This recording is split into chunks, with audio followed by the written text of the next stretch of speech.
ये ही वो पवित्र जल कुंड है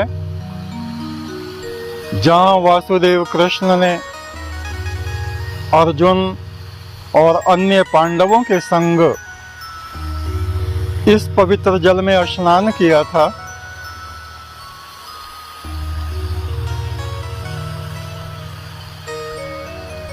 कुरुक्षेत्र से वापस लौटते हुए जब युद्ध समाप्त हो गया तब कृष्ण महाराज यहाँ 1-2 दिन रुके और इस जलकुंड में स्नान किया।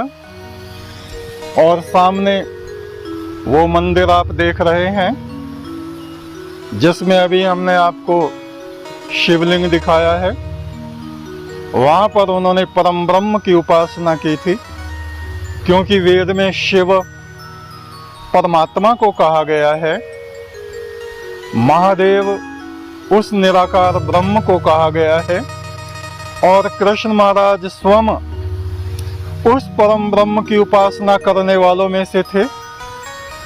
और उसका प्रमाण गीता में मिलता है।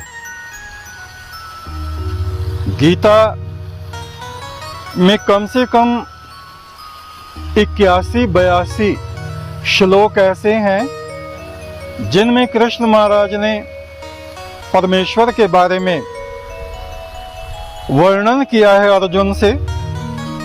18वें अध्याय का 61 और 62वां श्लोक आप देखिए। वो कहते हैं, ईश्वरः सर्वभूतानां हृदयदेशे अर्जुन तिष्ठति।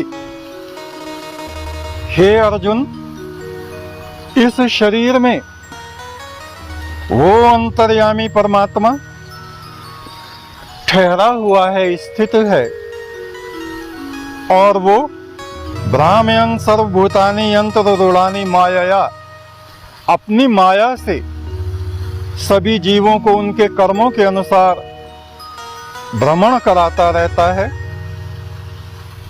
ऊंचे और नीचे शरीरों में और मंडलों में भेजता रहता है। और इसके बाद क्या कहते हैं, बहुत महत्वपूर्ण बात है, आप ध्यान दीजिए। तमेव शरणम गच्छ सर्वभावेन भारत, तत्प्रसादात् पराम शांतिम स्थानम प्राप्यसि शाश्वतम। हे अर्जुन, तू सब प्रकार से उस परमेश्वर की शरण में जा, उसी की आराधना कर।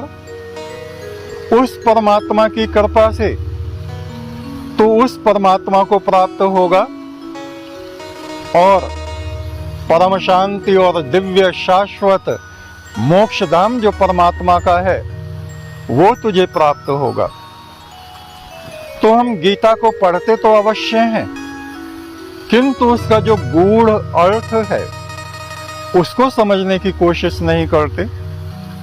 हम लोग रामायण भी प्रतिदिन पढ़ते हैं, किंतु रामायण में जो गूढ़ ज्ञान दिया हुआ है उसकी तरफ हम लोग ध्यान नहीं देते। रामायण में उत्तरकांड में गरुड़ देवता से काकभूषणी ऋषि कहते हैं, शंभु विरंची विष्णु भगवाना उपजहु जास अंश ते नाना। वो जो पार ब्रह्म परमात्मा है उसके एक अंश मात्र से, एक बूंद से असंख्य शिव, असंख्य ब्रह्मा और असंख्य विष्णु उत्पन्न होते हैं और इस सृष्टि का संचालन करते रहते हैं। तुम उसी पार ब्रह्म परमेश्वर की शरण में जाओ, उसकी आराधना करो।